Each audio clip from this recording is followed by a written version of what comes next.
Welcome to another episode of Talking College Football with JJ Kitchen. Of course, I'm your host, JJ Kitchen, and we're in for a little bit of late night action. After a long day, it's a Friday. Got some games going on. JMU looks to take care of their conference title and beating Troy here tonight. They look like they're going to be getting a win here tonight. So that's pretty good for them as they continue to move on and try to get into the college football playoff. But plenty of other stuff that happened today. Penn State finally ends their how many months of search for a head football coach.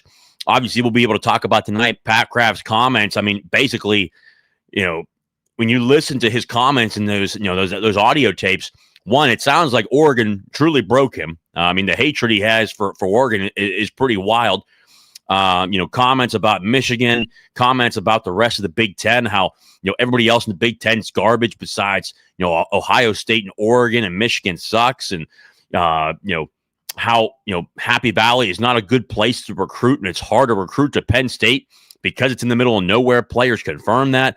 Very crazy time. But after all that, Penn State hires Matt Campbell out of Iowa State.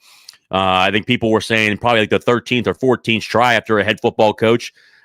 They find their guy, and I think that for me personally, I think that Matt Campbell is a really, really damn good football coach. I mean, you can't deny that for what he's done at Iowa State. Really, traditionally, by statistics, Iowa State is one of the worst, if not the worst, Power 4 program in the country. And, he did a number of good things there, certainly made them relevant. But when we look at the numbers, I saw a post tonight. We'll talk a little bit about Matt Campbell's time at Iowa State. No conference titles, 8 bowl appearances, 15-25 and versus ranked teams with a 375 win percentage, 72-55, a 567 win percentage overall at Iowa State. We'll talk about that. And do those numbers compare to a certain coach that we potentially know? We'll talk a little bit more about that here tonight. But obviously, it's the little bit of an after dark special. So we'll go through a number of different things. You guys can certainly fill up the comments section. I know they're already starting to come in. If you haven't heard anything yet, make sure you hit the like button down below, hit subscribe, and remember, the show is free. So remember, don't be a hoe, share the show. Remember that stuff here tonight, guys. Again, before we get into it, the show is sponsored by Colonial Beer, located at 4986 Library Road in Bethel Park, PA, 15102. Gonna have a drink with you guys here tonight after a long day. Had a long day at the office, plenty of traveling today. Got to go to the gym. Obviously, after work, it's a must. It's a why. It's an anchor what I do, but got to enjoy a Happy Dad here, Death Row Records. Great flavored, pretty damn good one from Colonial Beer. They got a great number of seltzers there, heavier beers, lighter lagers, whatever you're looking for. We'll enjoy one of these tonight here on the live cast on a Friday night. Make sure you guys go see Colonial Beer. Bill and Alan, truly two of the best in their venture, what they have going on at Colonial Beer, and more ventures to come. Colonial Beer located at 4986 Library Road in Bethel Park, PA, 15102. Next up is Thompson Law Group with Brian Thompson, an attorney on your side. Call them today at 724-799-8404 or visit them at thompsonattorney.com. Brian is truly one of the best. He cares about you, the individual. It's a relationship-shaped business. Unlike the larger law firms, Brian looks at you as a person, not a number.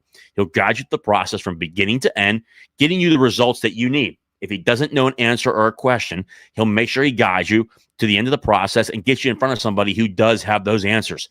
He truly is one of the best, comes from a great family, has a great family, and does a lot of work in the community when it comes to volunteer work. Make sure you guys call Thompson Law Group today with Brian Thompson. Call them today at 724-799-8404 or visit them at thompsonattorney.com. Last but not least, the K Collection, the coffee brand by Austin Kitchen, AK Espresso, personally my favorite. Again, I got one of these every morning, and I'm like the Energizer Bunny from hell. I'm ready to start my day. Make sure you guys go online at the www.thekingscraft.com. Get yours today. A great coffee brand, but more importantly, made and tested by hometown hero Austin Kitchen out of Mount Lebanon High School, Coastal Carolina Chanticleer national champion, and professional baseball player with the Seattle Mariners. If it can fuel a professional athlete, it can certainly fuel me and you. Get yours today at www.thekingscraft.com.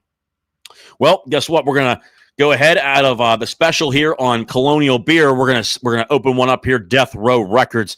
Happy Dad Seltzer. We're going to give this one going here to start the night off here as we hit the 10:49 mark, guys. This is probably like one of the latest shows I've probably done since Jason Watkins, man, I got to get a hold of him and see what he's been up to. Not bad. You got to see what Jason Watkins is up to. If you haven't done so, make sure you follow him over at the Hall of Fame College Football Podcast. Got some comments flowing in here tonight. Let me see here before we get into the Matt Campbell stuff. Stephen Keel, Matt Campbell, 8 years, $12 million per year, $17 million staffed, $30 million NIL budget. Biggest thing is keeping Terry signed to a 4-year extension. I really think they hold the roster together. We'll see. They're going to lose a lot of guys. I mean, at the end of the day, they don't have a recruiting class, which is a major, major bad thing, Stephen. The contract, 8 years, obviously it's going to be another huge buyout if this does go wrong, and we don't know how it will go. $17 million staff. So to give people ideas, that's between staff members, coaches, and support staff. Last year, Penn State spent around $7.5 million for support staff. So probably more than likely for the coaching staff, they got a money pool of about $10 million to go out there and hire football coaches, which is really good in college football. Good thing for Terry Smith, hanging on to him, a 4-year extension. Not shocked to see him stay. I mean, at his age, he's not looking to go anywhere else. He's a diehard Penn State guy. He wasn't going to ever leave. I know he had interest from UConn and Tulane. He was never going to be a serious contender in those because he never really looked to leave. He's a Penn State guy through thick and thin. I expected him to stay there. But we'll monitor and watch what happens with Matt Campbell. I mean, I really do believe when you look at the situation going on right now with Matt Campbell going from Iowa State, which also too, if we're looking here, going to go in here real quick. I know it's Rogers, Iowa State. Iowa State hires a football coach in 2 hours. I'll tell you what, talk about getting things done pretty quickly. Let's see here. Yep. Jimmy Rogers, head football coach at Washington State in his first year there. He did a pretty damn good job for a first-year guy, in the group of 5. Technically they're in the Pac-12. They're not a power conference anymore. But he did a good job in his first year. He'll be taking over for the Iowa State Cyclones in the Big 12. Again, I do believe that Matt Campbell's a really good football coach. But the optics are very different when I look at this coaching hire compared to if Matt Canada, wow, that'd been really bad. That's not a good hire. Matt Campbell, if he would have went to a program that was winning 7 or 8 games a year, or even 9 games, I think that when you fire James Franklin and you go after a guy like Matt Campbell, who again, and I'm going to bring up the numbers here from a tweet, and I do believe it's actually a very good interpretation of what's really there, in my opinion. I'm actually going to share my screen with you guys. Share screen, yes. Let's do. It's called Idiot Sports on X. What a name tag that is. When you look at it here, the numbers are pretty strikingly the same. Pat Narduzzi has an 80-60 record, a .571 win percentage, and Loyal Sons, they posted it first. I thought they had a great, a great analogy. They said basically Penn State, after Penn State fans have said that Pat Narduzzi is a horrible coach, I don't think he's horrible. I think Pat Narduzzi is an average to good coach. I think, obviously, I think he's reached his ceiling at Pitt, to be quite honest with you. But they constantly say that Pat Narduzzi is a bad coach. Well, you pretty much hired Pat Narduzzi out of the Big 12. The difference is Pat Narduzzi's actually won a conference title. Ranked teams percentages down a little bit. Matt Campbell's 15-25. Pat Narduzzi's 11-24. He's at 8 bowl appearances. Has 1 conference title. 80-60 compared to 72-55. Has a better winning percentage. I mean, that's a little shocking. Personally, I thought Brian Daboll would have been a really good head football coach at Penn State. I thought he had done really well. He was a phenomenal offensive coordinator for the Alabama Crimson Tide. I thought he'd be a great coach there. I really do. I'm a little shocked. And we've seen coaches go from smaller programs to larger programs and not succeed. The one was really noticeable that people were talking about in the Big Ten was Mike Gundy, or what was his name? The coach from Oregon State who went to Nebraska. I'm forgetting his. I think it's Gundy, or Gundy was his last name. I don't think it was Mike Gundy, or it may have been Dan Gundy or something like that. Oregon State to Nebraska. Did not work out at all. Ends up getting fired. Did not perform well with all the resources at Nebraska. Same thing goes with Scott Frost from UCF to Nebraska. That didn't work out as well. Matt Rule coming from the NFL to college football, he has not done well. But I think, I think when you look at this from a perspective of, what have they done? I think it's a good hire. I don't think it's a great hire. I think this is a safe hire because, one, when you fire a head football coach, and I've said this before too, when you hire a head football coach, you want to make sure you're getting someone better. And I'm not sure that Matt Campbell is a better coach. He probably is a better coach game day-wise, but when it comes to recruiting, he's not going to beat James Franklin, how he was recruiting at Penn State. I don't believe it. We have not seen a track record like that. And from coaches, and I took this a barometer from around a number of coaches around college football. Got to talk to 7 head football coaches and actually assistant coaches, between head coaches and assistant coaches in college football in the Power Four. The majority of them said this is a good hire. It's not a great hire. They think that he can perform very well there. He'll win 9, 10, even 11 games at Penn State per year. He's probably going to need a couple of years to revamp this roster because when they have no recruiting class coming in this year, but they said online, not about 93% of the starting production at Penn State is set to graduate, go to the NFL, or transfer, which I agree with. I think they're going to have a lot of guys hit the transfer portal, to be quite frank with you. But we'll see how it goes. John Waffle, guys, I'm not even kidding. Campbell is going to have them as a natty contender. It sickens me that all that we possibly could have hired him if Light didn't screw up was on the treadmill for a total hour. I don't know what that means, John. I appreciate the super chat though. I don't know if he's going to have him right away as a natty contender. That's pretty steep. Not sure that even Pitt would have gone that route to ever hire Matt Campbell out of Iowa State. Obviously, the one big thing that probably potentially on the line could have helped them when he said he's from Massillon, Ohio, which is only about a 2-hour drive from the city of Pittsburgh. He is coming closer to home. He talked about why he's turned down so many jobs from Iowa State, to Iowa State to a number of different schools. He said he turned them down because he loved Iowa State. He is moving home this time as, there's some, illnesses in the family, things of that nature that he has looked at and said he wants to come home for those reasons. I don't blame him for that. Again, I think if you talk to anybody who, like I have, and coaches around the Power Four, they have nothing but good things to say about Matt Campbell. They said he's a great human being, which I agree with. I think he cares about his players. I think he cares about the programs where he's at. But the biggest thing that they have to look at, too, in this situation is, LeVar Arrington was on his show the other day, Inside the Penn State Chaos. He pretty much called out, what's the young Paterno's name? Jay Paterno. Called out Jay Paterno and how he's sabotaging, the Penn State University. He's on the board of directors there.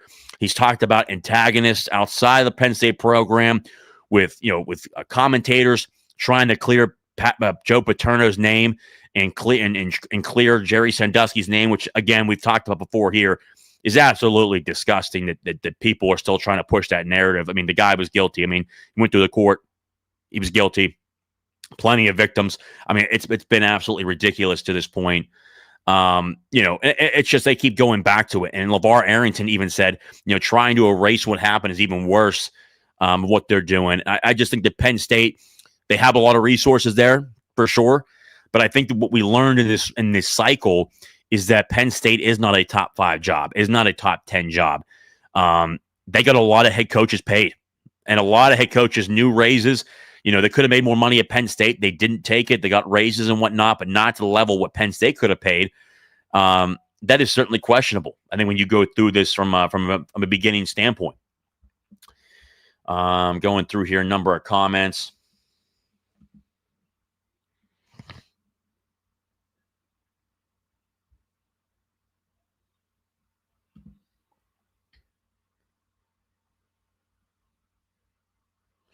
Let's see here.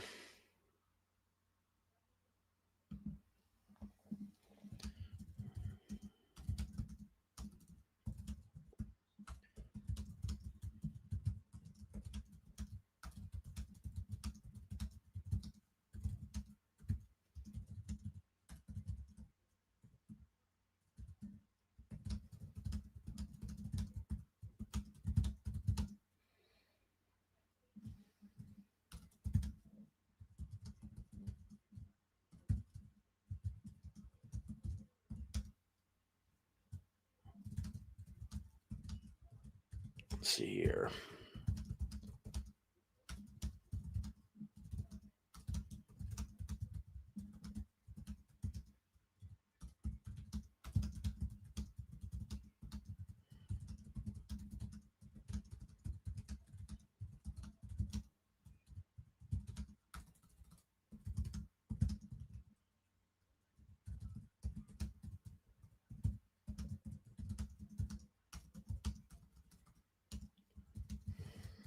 Let's see here. Hold on a second here, guys.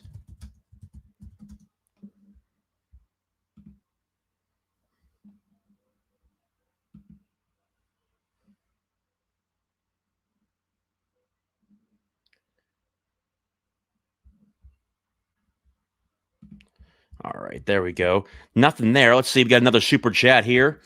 John Waffle meant to say I was walking the treadmill for an hour coping, probably lost 5 pounds. I mean, I don't know why you're coping. I mean, what are you coping about? I don't know. That's kind of a stupid thing on your end. I mean, that doesn't make any sense. I mean, I don't understand. I don't understand it. John, help me out with that, brother. You'll have to explain that.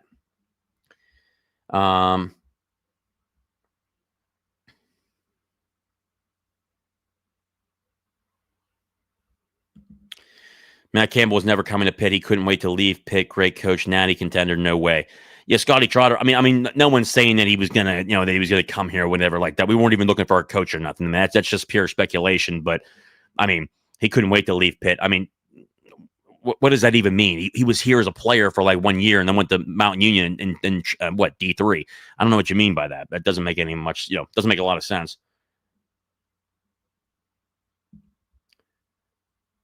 Let's see here. Campbell is a loser. He cried about Walt Harris being way too unorganized. That's why he ended up in Mountain Union.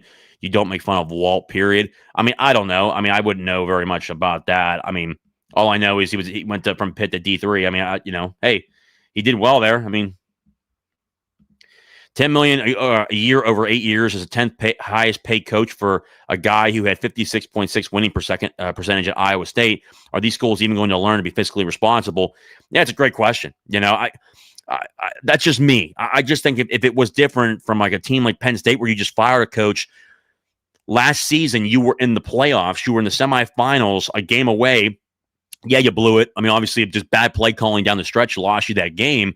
But it just doesn't make any sense to me to hire this guy right here where he's never won major games. He hasn't done that before. And we're hearing stuff, again, I think he's a really good coach, but he hasn't, you're hiring a guy to get you over the hump. How can you get over the hump if the guy has never been there before? And I understand he's been at programs where there's been no resources, but I just don't, I don't know. It doesn't make any sense to me.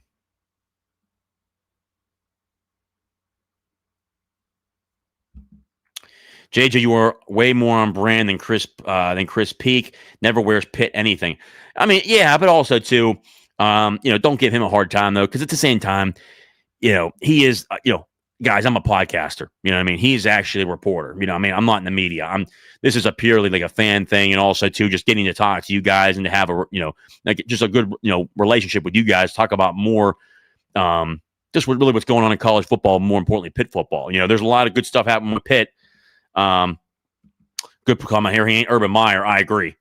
They struck out. I mean, if Matt Campbell was so good and they were so happy to get him, he wouldn't have been the 13th coach they went after. I mean, whether it was, Kurt Signetti, Urban Meyer, we saw, I mean, how many different coaches? I'm even forgetting all the names that were there. Someone had a really good tweet out recently about it. Yeah. And as I said, Mark, yeah, he's a good coach, not a great coach. I agree. That's kind of where I have it at, let's see here. Hall of Fame College Football Podcast here. JJ, what's up, brother? My dude, if you haven't done so, subscribe to his pod.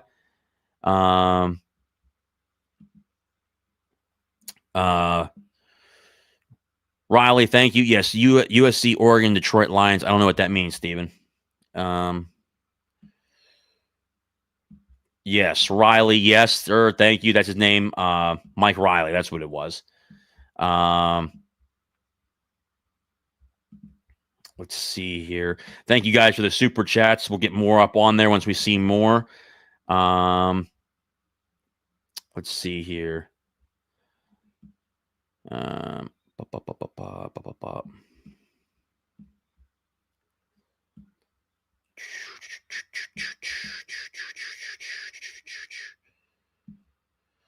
Ryan H2P, any updates on negotiations to retain players on the current roster? They're certainly going through that right now. I'm sure that Pitt will put that out as the time goes on.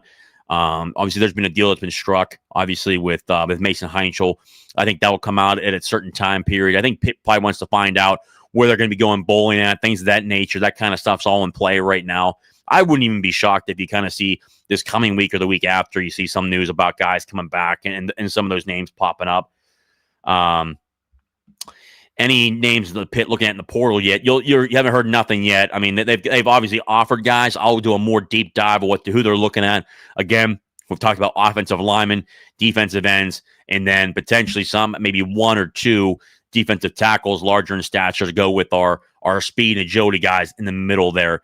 I think, and even today, guys, I said it before, the Pitt defense actually did really well this year. I mean, let's be realistic. I mean, in the games that we've lost, you have to look at, it wasn't the defense's fault. It's more the offense that we weren't able to move the football or score points, very much in play of Notre Dame, Miami, things of that nature. But, I really do believe that Cade Bell needs to improve in a number of different areas where how many times we didn't have the most talent that compared to other teams, but we were able to upset teams because we had great coaching schematics of understanding how to attack people's weak points. I think that Cade Bell can do a lot better job at that. I would imagine potentially 1 to 2, maybe changes on the football staff. There's currently, one, and also too, I did see this stuff about today about like Clemson, like I think Pitt Panther Fanatics said something about Cade Bell looking at Clemson. I mean, that is not true. And they said that Garrett Riley was fired, and they said, well, he's going to get, like someone said on somebody sent me a picture because I guess I'm not allowed to be on there anymore because of a certain person that controls that site. It's just a nut job. They said that, Garrett Riley is going to be the next head football coach at North Texas. I mean, no, it's not. Neil Brown got hired 4 days ago. There has been nothing that said that Garrett Riley is getting fired. He's on that staff. There has not been conversations about him getting fired as of yet. I think right now probably the coach that everyone's looking for, there's potentially one coach interviewing for offensive coordinator positions, a position coach on offense. There's a number of great football coaches on this staff on the offensive side of the football, so we'll monitor that and see what that looks like. But right now, I think the big thing is the portal doesn't open up till January, so Pitt will get everything done. They're certainly being able to waiver and really wager their offers at this point. I think that I told you guys I thought for sure that Kyle Lewis would go to the NFL. I still think he will. I hear he's still pondering that decision. Pitt's putting together a great offer for him to stay and come back another year. Same thing with Rasheem Biles. Those are two guys you could potentially see go to the NFL. I would like to see them back. I think to improve their stock and continue to jump up and really climb up the ladder can always be a really good thing for them.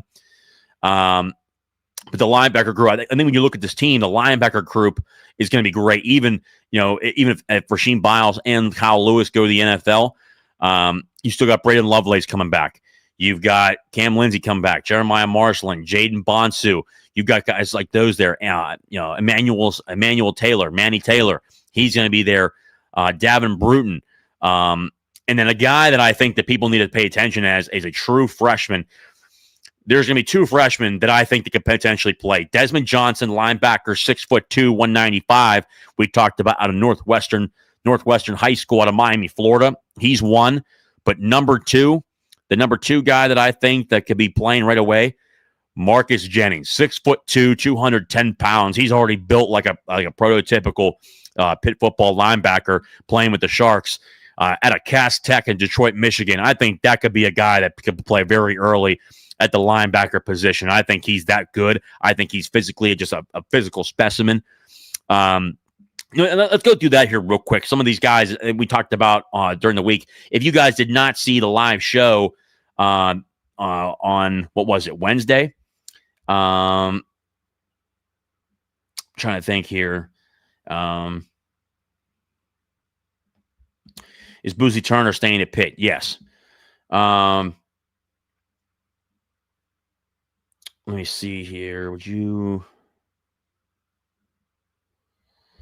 That's a great question. Would you move to pull Palco away from Penn State to improve our Whitfield presence? I know I certainly would. I mean, he's working with the high schools and whatnot up there. I mean, I certainly would. I mean, that's up to Coach Narduzzi. I mean, that's kind of, that needs to be improved quite a bit, I think, and personally, in my opinion, that's up to Narduzzi if he wants to hire for that kind of a position at Pitt. I mean, I think I certainly would. I think Bob Palco is certainly a Pitt guy, at heart. So, I mean, I would, but that's up to Narduzzi. I just don't know. I've heard anything behind that at this point.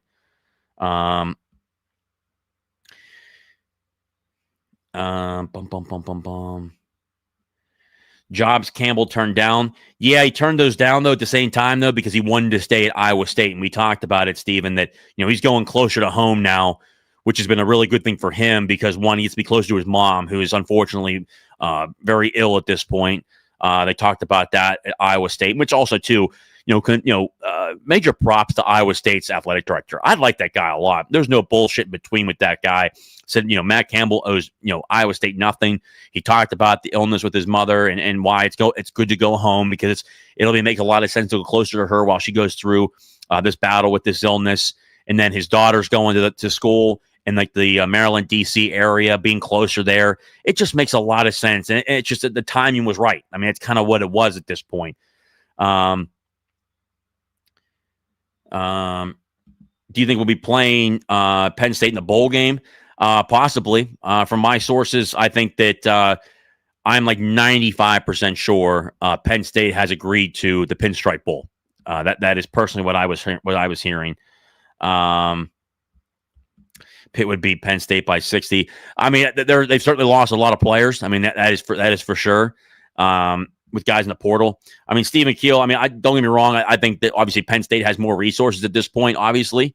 But it's hard to call someone little bro when you guys talk about Pitt all the time and then you guys are scared and don't want to face Pitt. I mean, that's kind of a bad look on Penn State at that point. Then again, real rivals don't care about that kind of stuff. At least they're all pushing to win. That's the different thing.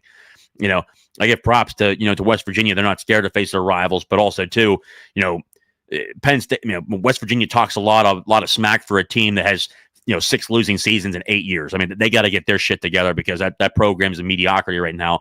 I think they're having a good recruiting cycle this year. But man, they've taken like 50 freshmen and between freshmen and then JUCO players. I mean, they've taken so many JUCO guys. You're not going to win with JUCO guys and just true freshmen. So I don't know what they're doing, but I mean, at the end of the day, their strategy is very puzzling to say the least. I mean, when you take about 50, 55 freshmen or JUCO guys, I mean, good Lord Almighty. I mean, you only have so many other spots for upperclassmen. They're probably going to go through another bad year again. I just don't understand their plan of attack, but hey, to each his own. Let me see here. Half the team is in the UNC in the portal. Yeah, I hear that. Terry Smith still running the Whippeal. Yeah, potentially. I mean, they're certainly going to have the resources, but we'll see with a different coach there and strategy.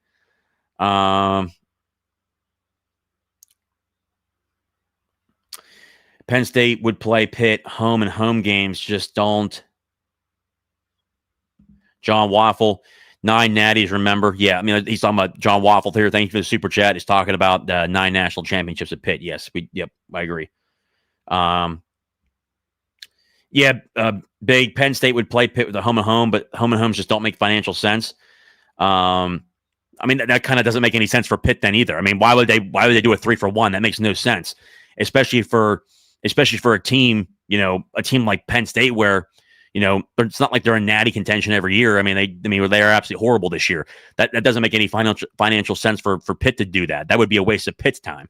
Then again, too, like Georgia and Georgia Tech, they play home and homes. So, and at the end of the day, like, be honest, I mean, Penn State's nowhere near Georgia. Georgia would smack Penn State. They're even close to that department. Ohio State smacks Penn State. Michigan smacks Penn State. Oregon smacks Penn State. You know what I mean? Like these teams, but they're still facing, like Oregon's still facing Oregon State. It's just different. There's elite programs that don't matter who they face. Penn State's not in that realm yet. They got a long way to go.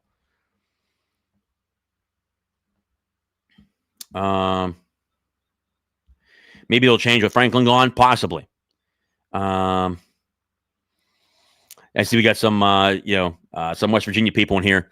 Hey, congratulations. You guys did win this year, but guess what? We swept you guys last year, and you did go 4-8 this year. So, hey, good luck in Conference USA. Let's see here. Very interested in seeing how Bell does in development of Heinkel after not appearing to do so well with Holstein. But at the end of the day, though, like, the TikTok man 321, you also have to do a lot. You got to do a little bit of deep diving, guys. And I think that, it's a two-way street. Holstein could have done a lot better. Of preparing himself and putting more time in. I mean, the guy allegedly got $1.9 million from Pitt. I mean, let's be frank. He could have done better. I mean, he could have worked a little bit harder. I think that relationship between him and Cade Bell was not good. It is what it is. And I think that, one, I expect Eli Holstein to hit the portal, for a starting job. I think from numerous people I talked to, I would imagine he probably goes to the group of 5 to earn his stripes down there, win a starting job down there. I wouldn't be shocked if it's a high-level group of 5 team, like a James Madison or a Tulane, places like that where he can go to and win that job. Same thing at UConn. I think he could go to UConn and play. Play for a year at a great place like that and hit the portal and go back to a higher team if he plays well. But he's got a long way to go, and I think he's got to look himself in the mirror and kind of learn from this stuff. Let's see here.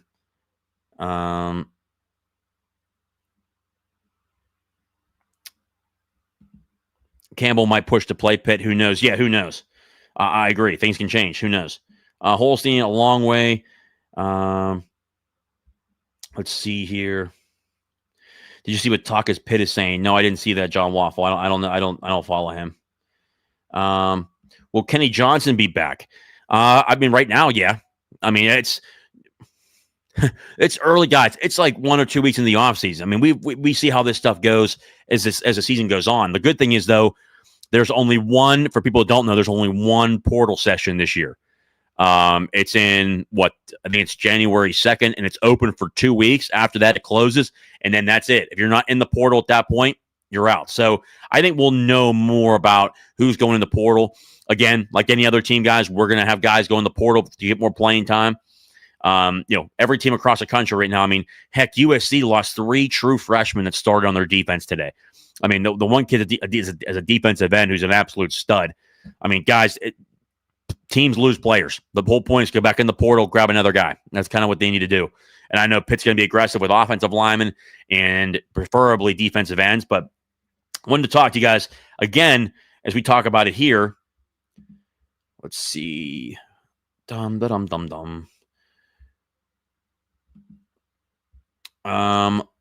to here, a couple players. We talked about guys who could potentially play as a true freshman because Pitt's recruiting class this year did phenomenal in terms of true freshmen playing. Again, we talked about Marcus Jennings at a Cass Tech linebacker, 6'2", 205 pounds. He's enrolling early. He's a high target to play as a true freshman at linebacker, I think, if Rasheem Biles and Kyle Lewis go to the NFL. That's my opinion there. Behind them, you still got, obviously, Braden Lovelace, Cam Lindsey,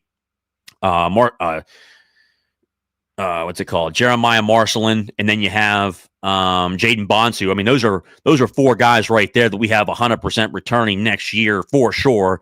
David Bruton, Manny Taylor. That's 6 guys right there. Marcus Jennings at number 7. And I still do think right now, look at a guy like Desmond Johnson, linebacker, 6'2", 205 pounds out of Northwestern High School in Miami, Florida.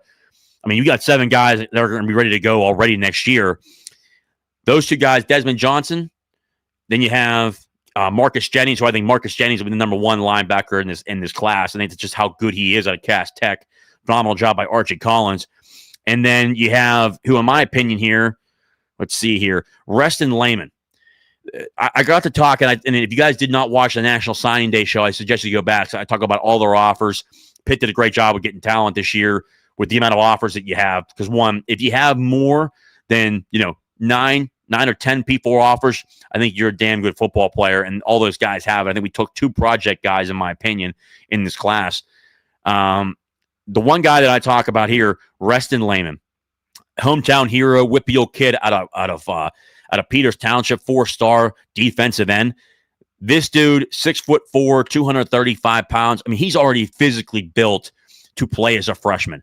Jaden Moore, he'll be back healthy next year. The former 4-star transfer from Oregon at defensive end, he'll be back. I expect Jimmy Scott to be back. Zachary Crothers, who was having a phenomenal year before he got hurt, he'll be back healthy again. That's going to be great to see. So, I mean, you got 3 guys right there. And then Isaiah Neal, who I actually think is a better defensive end than he was a tackle. I mean, it's just because he's so aggressive on the outside for how well he plays, how quick he is, the angles that he takes.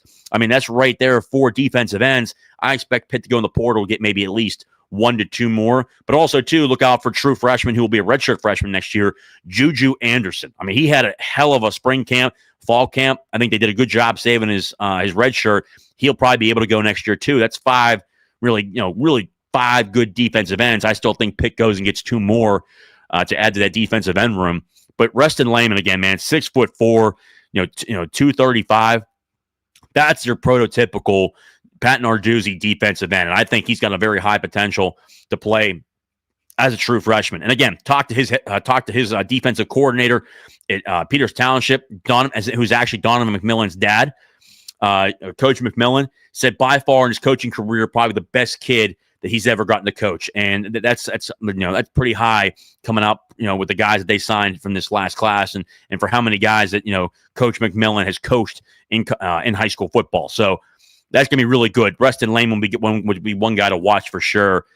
When it comes to other players, Tony Forney, safety out of Marietta, Georgia, man, this kid, again, 5'11", 6 foot, 195 pounds. I mean, he's close to having, the frame to play right away. He had an incredible offer sheet. We got him as a flip from the SEC in Missouri. Pitt put together a great NIL package, got him to flip. Besides Pitt, he had offers from Wisconsin, obviously committed to Missouri, Arizona State, Auburn, Georgia, Georgia Tech, Indiana, Kansas State, LSU, Miami, Memphis, Michigan, Michigan State, Ole Miss, Texas A&M, UCF, and of course on here it's also too West Virginia. So you beat out all those schools for this kid, put together a good package where you're getting a bunch of good guys here. I think they did a good job. I think he's going to be a guy you watch probably maybe not next year because we're so deep at the safety position. It'll be fun to watch and see what they do there. Let's see here. Comments are flowing in here, guys. Again, if you are on here and we get your stuff on here too, go ahead down below, use the super chat button. It'll highlight for me and I'll put it up on the screen for sure if you want to get your question in front of everybody's and make sure your question's read. Did you see the PSU schedule? Pat Kraft doesn't strike me as a guy who wants to risk losing to Pitt, need the Marshall and Temples. That's a very good point. On X today, Penn State was getting absolutely crushed for their out-of-conference schedule. And if I have to pull it up here to take a look, let me see here.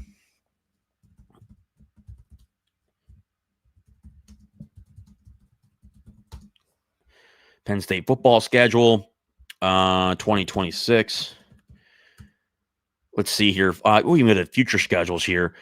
Yeah, I mean, next year, guys, I mean, they were getting crushed, and now I see why. I didn't see it. I didn't see it at first. Man, they had the Marshall Thundering Herd first. Then they play at the Temple Owls in Lincoln Financial Field, which will be pretty much be a home game for Penn State. And then they face the Buffalo Bulls, University of Buffalo.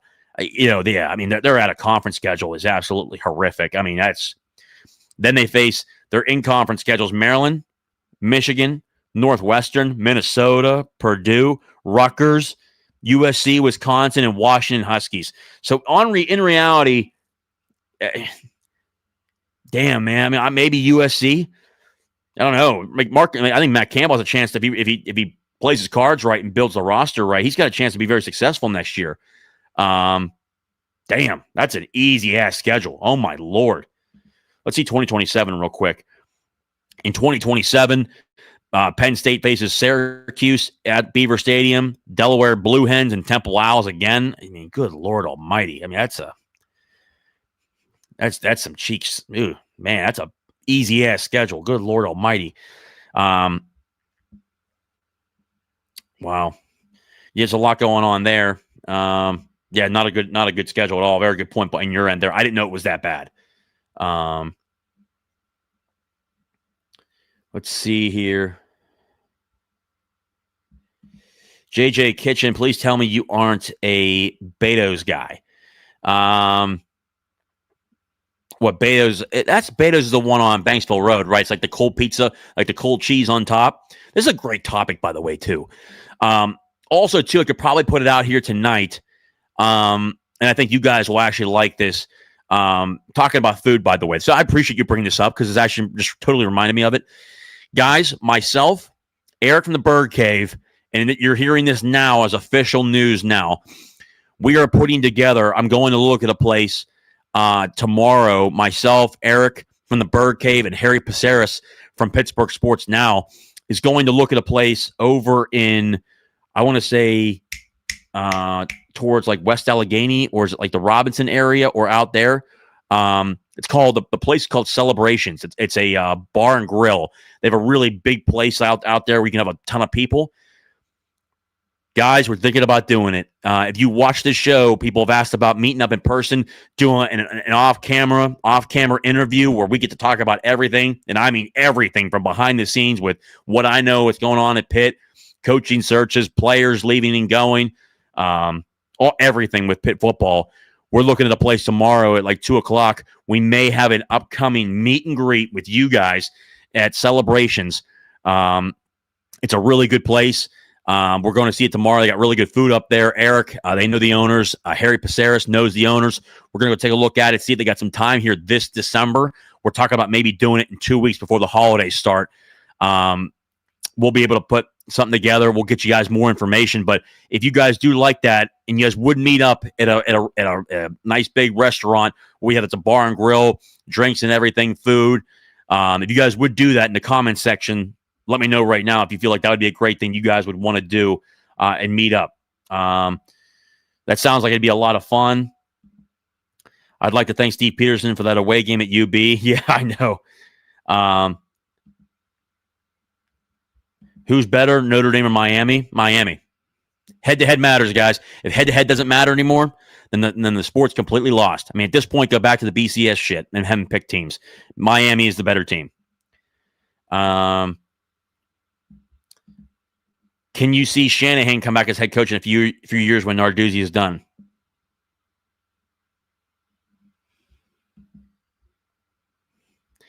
I'll leave that go for now. Good update though. He's a really good coach. Really good coach. Let's see here.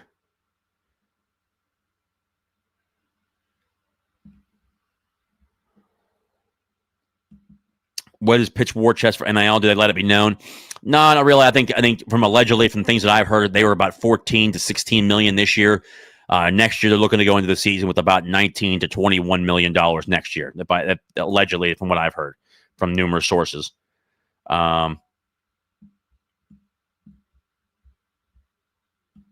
Let's see here. I don't see any more super chats yet. But guys, let me know in the comment section if you guys would want to do that. We'll post something on X.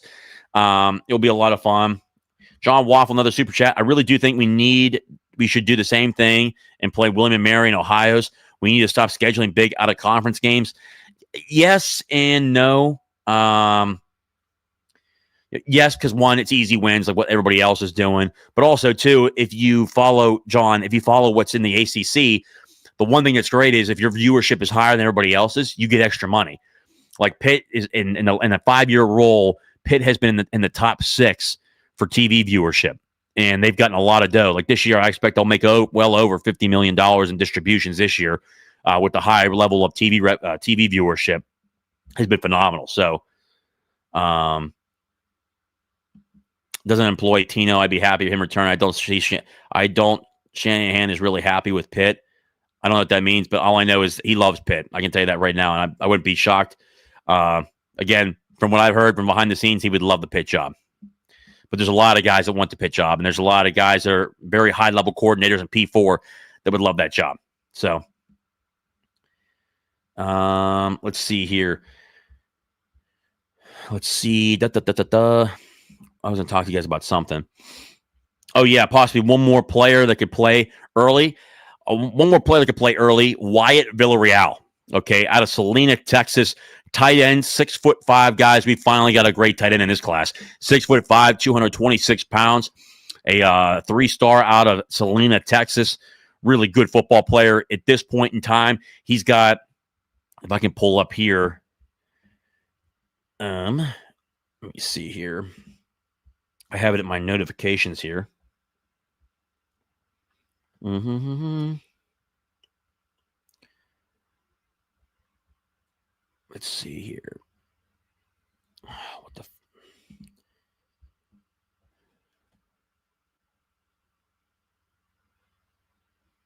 Let's see.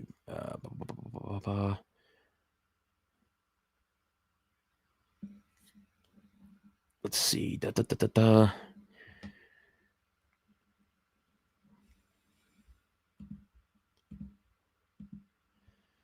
Trying to see if I can find where I had a stat here for Wyatt Villarreal.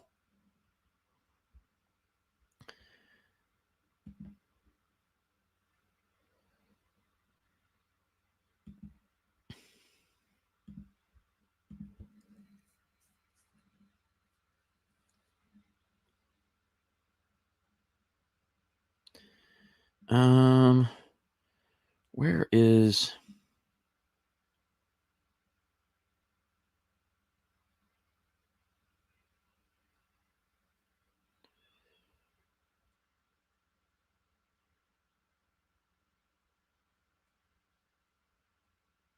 Here we go. At this point right now in the season, Wyatt Villarreal, tight end out of Salina, Texas, has 56 receptions for 780 yards and 8 touchdowns on the season. He's actually getting ready to play in the state title next year. In the state title tomorrow. So that's a huge thing going on right now. Really interesting that he's actually doing that well, and that's a huge get for us guys. A couple SEC schools got to talk to his parents, got to talk to him, stayed loyal to Pitt, talked about how the SEC was trying to come get him in the state of Texas. I won't tell you which one, but man, I mean, that was huge get for us. Huge get for us.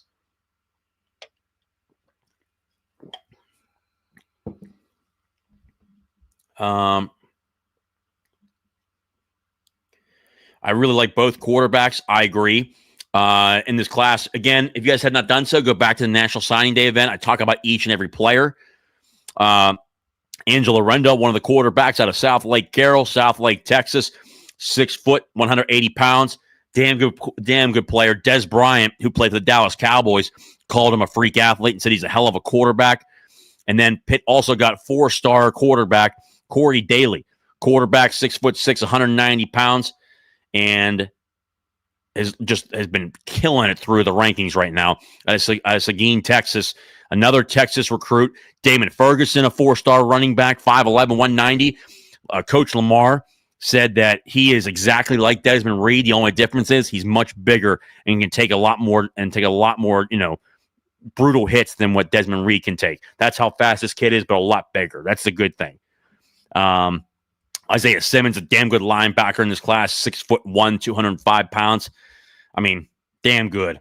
Just damn good overall.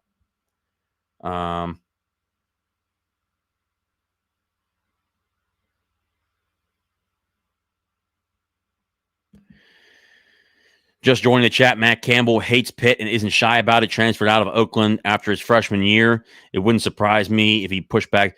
I mean, I haven't seen anything about Matt Campbell saying he hates Pitt. I mean, he transferred out and went to D3, Mountain Union. I mean, and Mountain Union's probably one of the best D3 football teams in the country. I can tell you that. I think if I'm not mistaken, Matt Campbell actually coached there before he went to Toledo. John Gruden would love the Pitt job. He actually would. Said it on the sidelines to Tony Dorsett when he was here for the Pitt Notre Dame game. See here. Am I missing any super chats here? Another thing, too, I'm going to pull up here the hiring of coaches in this carousel. Talk about the coaching carousel here. Let's see here. Hired head coaches 2025.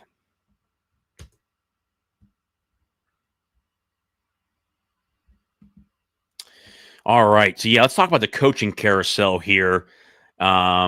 We got 1, 2, 3, 4, 5, 6, 7, 8, 9, 10, And then Iowa State is 11. Go through it here. Let's talk a little bit about the coaching carousel.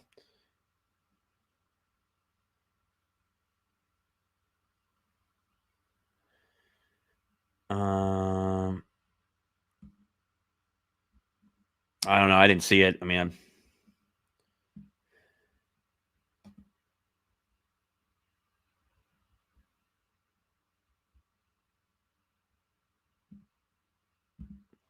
did you see what Talk's Pitt is saying? No, I don't. I don't follow Talk's Pitt. I don't know who that is or what that is. I don't know.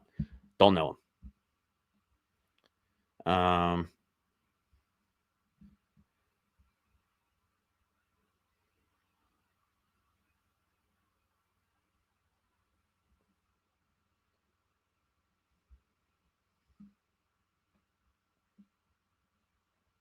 Let's see here.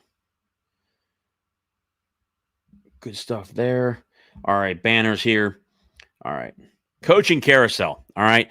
So the coaches so far through this hiring cycle, one, again, we've talked about a number of different guys, but obviously today, Matt Campbell from Iowa State goes to Penn State. Jon Sumrall, who I think that Florida made a great hire. I think he's going to be an absolute winner there. He's a damn good football coach. But those resources, I think he does a great job. Again, won 11 or 12 games here this year. I mean, the guy's an absolute hell of a coach. He's going to finish if Tulane makes the playoffs. LSU hires Lane Kiffin from Ole Miss. I'm just not a Lane Kiffin guy. I think he's got too much drama. He's less focused about football and more, drama and how can I draw things up. He gets hired by LSU. LSU fans are all pumped up. Well, wait till about 4 or 5 years from now, the Alabama job opens up. He's going to Alabama after that to succeed in the legacy of Nick Saban. That's going to happen next too. Auburn hires Alex Golesh from South Florida, a very innovative offensive coordinator and offensive head football coach in his time. The dude was an absolute stud at Tennessee. I mean, Tennessee really hasn't even recovered since he's left. I mean, that's how good of a coach Alex Golesh was. Then he did a great job at South Florida, turned them around, beat Florida badly this year in Gainesville in the Swamp. Stanford hires Tavita Pritchard, former quarterback at Stanford, former teammates with Andrew Luck. It seems to be a good fit for them out there. They've done a good job. They got a long way to go to rebuild that football program, towards the bottom of the ACC. One of the better hiring cycles. Virginia Tech head football coach James Franklin gets hired from Penn State. Not from Penn State, but fired from Penn State on the open market. Virginia Tech hires James Franklin. They finished with a top 22 class per Rivals when it comes to a recruiting class. So it looks like a good hire for them so far. We'll see what he does in the portal and how he does in game day coaching down there. He certainly has the fan support down there. This one was a little bit different, and I don't know how this hire is going to work out. Even though he's a hell of a football coach, I'd take him at Pitt in a heartbeat. And that's UCLA hiring JMU, James Madison head football coach Bobby Chesney. From my understanding, Bobby was waiting around for an offer from Penn State. It never came, so he took the head coaching job at UCLA. Kind of shocked that he did take it. It's all the way out west. He's well known for East Coast recruiting. UCLA is a head football coach's worst nightmare right now. They're roughly about over $300 million in debt. Not really sure that's a job you want to be taking, but coaches will learn. Probably the second best hire, in my opinion, is South Florida hiring Brian Hartline, offensive coordinator, wide receiver coach out of Ohio State. I love this guy. If he does well there in his first year, don't be shocked to see some Power 4 coaches looking to give him a call to go coach in the Power 4. North Texas, they hire former West Virginia head football coach Neil Brown. Neil Brown had this past year over at the University of Texas. He was an offensive assistant and head coaching consultant with Steve Sarkisian down there. Apparently did a good job. I think he's better as a group of 5 head football coach. Just couldn't get things together at West Virginia. Had a losing season pretty much every year besides his 2024 season and the 2020 season. But 2020 season, we only played 8 or 9 games, so you really don't count that year. And then finally, JMU so far. JMU hired Billy Napier, former head football coach at Florida. He's always been a great guy in terms of group of 5. He took the Raging Cajuns of Louisiana to great heights there. I think JMU got themselves a really good head football coach there for the group of 5. I think he'll be there for a long period of time. but just damn good so far. So that's kind of what we've seen here so far. I'm still waiting on. I'm doing a lot of good searching with a couple head coaching searches with the Coastal Carolina Chanticleers. They fired Tim Beck. I'm certainly watching that one. It'll be interesting to see how that one goes. Really excited for them down there. I think Coastal Carolina is a special place. I've been down there numerous of times. Had people go through there. People ask me about that job down there. I think it's a very good college town, man. I think it's a really good place. The teal is so cool. They got a hell of a baseball program. Kevin Schnall is a hell of a baseball coach, a great leader of men, develops talent.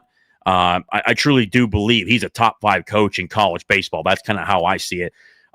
He's an alumni of a Coastal Carolina. I just think that's the place that he needs to be through his career. And he's going to take, Coastal Carolina, who was in a College World Series before. I expect them to be back to a College World Series pretty soon. He's a hell of a head baseball coach, and Coastal Carolina is putting a lot of resources into Coastal Carolina, and they love northern guys like here in Pittsburgh. They do a great job of attracting talent. They got great coaches down there, great players, great facilities down there. So facilities in college baseball, they're second to none. To just, shout out to them. Just damn proud of what Kevin Schnall and Coastal Carolina are doing down there for their baseball program. Tough as nails and just beyond likable guys. It always has his players' backs, has his programs back, coaches them hard, loves them hard. Just a great guy in general, and again, a leader of men. I'm a diehard Kevin Schnall guy, man, and I'm just beyond happy for him, and he's got more success coming his way at Coastal Carolina. But we're certainly looking at more of the coaching searches here, but those are the coaches that have been hired so far. More comments coming in here. Tim Beck is a great OC. I don't know if he's a great OC, but I think, wouldn't be, he's a okay OC. He's been fired in a number of different places. But yeah, certainly not a great head coach. If Neuheisel doesn't remain on staff at UCLA and someone hires Cade Bell, I'd bring him in. I don't see Cade Bell going anywhere this year, guys. That's just my honest opinion. A bigger version of Des Reed sounds like a slam dunk and first team All-American. Yes, Will, wait till you see this kid play. The kid's an absolute stud. Totally agree. Will do a hell of a job here. Walt did a hell of a job here. O'Connell Wonderchild, obviously interested in attending in person, JJ. Yeah, so again, if you guys were just coming on here. Oh, yeah, Stein. Thank you, sir. Forgot about that one. I like Stein, UK, Kentucky. Also, too, Tosh Lapoy, head football coach hired at Cal University. Ron Rivera, their general manager, former Washington Redskins head football coach, is now the GM at Cal, hires Tosh Lapoy. He was a former player at Cal. He's going to be a hell of a football coach there. Will Stein, I think he's going to be a great hire for Kentucky. They got to work to get more resources up there to compete in the SEC. But, man, he's a damn good football coach. Again here, guys, obviously interested in attending in person, JJ. Again, really good comment here. Obviously interested in attending in person. Thank you. Good to hear that. Celebrations is a phenomenal location. I've had numerous people say it's a damn good bar and grill. Thank you, Anthony, for saying this, and we're going to be putting it out sooner than later.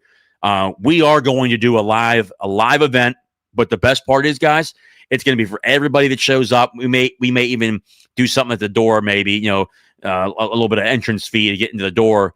It'll be a closed event. With everyone that comes in, but not live. It won't be live streamed, and basically we'll get to talk one-on-one about Pitt football and what we've been hearing, coaching searches, assistant coaching hires, departures, players through the portal. There's gonna be some stuff that you guys will find out that day that no one else will know on the pod. So we're excited about it. I'm glad to hear, Anthony, you've heard about celebrations. That's what we're gonna have it, and we'll do probably talk more about it on Sunday. Tomorrow at about 2:00, I'll be going to Celebrations to check it out, check out the food and stuff like that, and the drinks and whatnot. You guys can imagine. You guys go in there.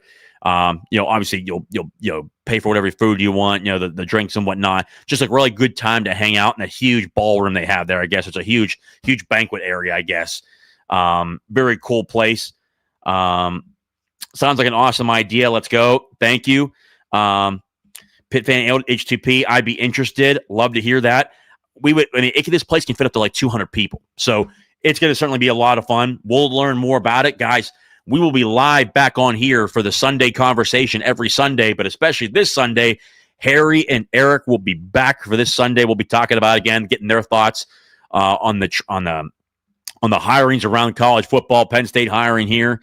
A ton of different stuff we'll be talking about with them back here and talking about, the future of Pitt football that's going into this season. But also, too, we'll be talking about the event with you guys live, man. I mean, that'd be a lot of fun. And I get to meet a lot of you guys at the tailgates, but I don't get to walk around as much whenever I'm at my tailgate. So it'd be nice to meet a lot of people there in person. It's celebrations. Again, Anthony, a great source right here. It's a great place. I'll be there tomorrow with Eric and Harry just checking it out, but they said they can fit about 200 people in there. We'll be able to put an event together. Hopefully here this December, this month, we'll be putting something together, hopefully on a Saturday, maybe even during some of the bowl games or, maybe even a week out from now. Who knows?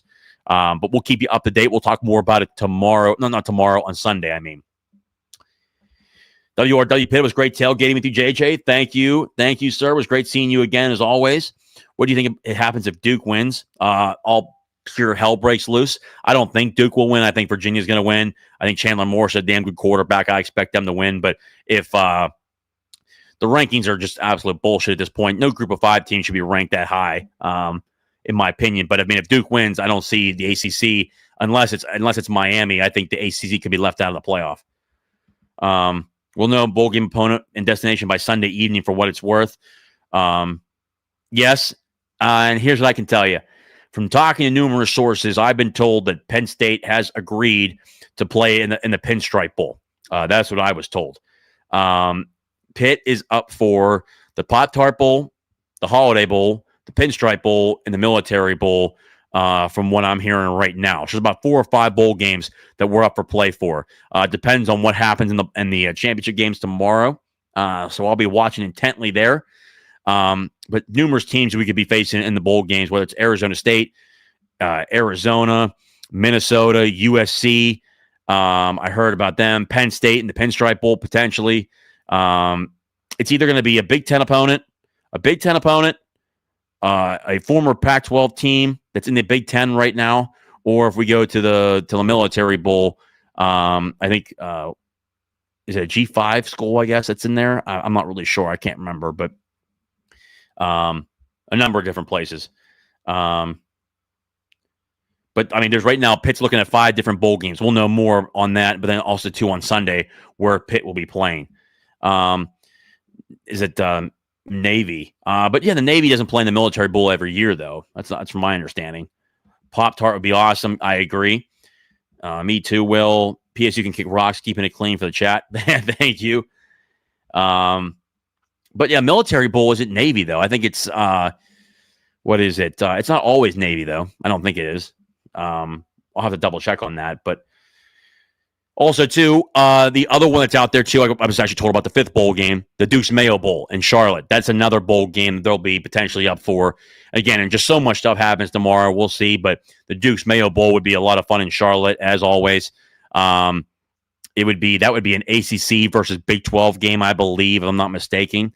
So that would be a lot of fun. So really good one there. All right, guys, we're an hour and 4 minutes into this puppy. I think it's going to do it for us here tonight. Guys, cannot thank you enough. They accepted the Armed Forces. I think Navy accepted the Armed Forces Bowl. Yeah, potentially. Guys, cannot thank you enough for tuning in to another episode of Talking College Football. If you've not done so, down below, easy peasy. Hit the like button, subscribe. And guys, the show's free. Don't be a hoe. Share the show. That's all we ask here, all right?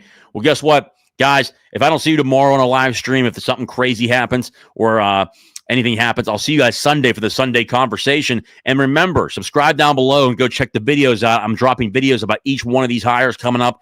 I'll be dropping videos. Make sure you guys tune in and make sure you guys subscribe. Make sure you guys get the notifications when I do drop videos or when I go live.